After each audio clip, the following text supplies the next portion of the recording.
Deep in the heart of an old forest, there is a village that appears only to those who are lost. No signs, no roads, no footsteps leading in or out, just a row of wooden houses, silent, abandoned, and watching you. I stumbled into it by accident. My phone was dead, night was falling fast, and the only source of light was a flickering lantern hanging on one of the old houses. That was when I saw the message carved into the wood.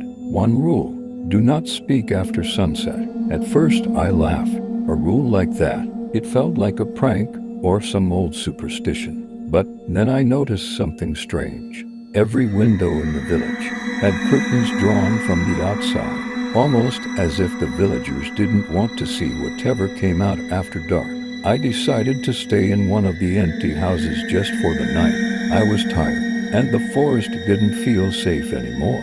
Inside, the air was freezing. Dust covered everything, except a chair placed exactly in the center of the room. A chair facing the door, as if someone had been waiting. I tried to ignore it. I found a candle, lit it, and sat on the floor with my bag. Then, as the candle flickered, I heard it knock, slow, steady, coming from another house across the village. I froze, then knock, knock, knock, but this time it was closer.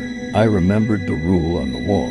Do not speak after sunset. Not don't scream, not don't yell. It said don't speak, so I stayed silent, but whatever was outside wasn't. A voice drifted through the broken windows, soft, cold, calling my name.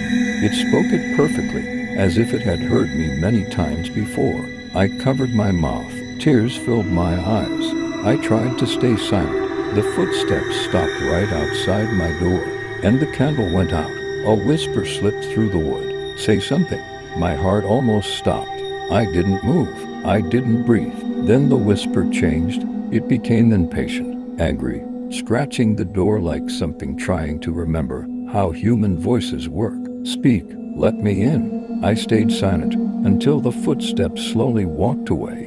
Hours passed. No sleep, no light, just breathing outside my window, waiting. When morning finally came, I opened the door and ran. I didn't stop until the village disappeared behind the trees. But here's the part one never understood. When I looked at my phone again, the battery was at 34%, meaning it wasn't dead, meaning it didn't shut off on its own. Something turned it off, and while I was running, I found something in my pocket.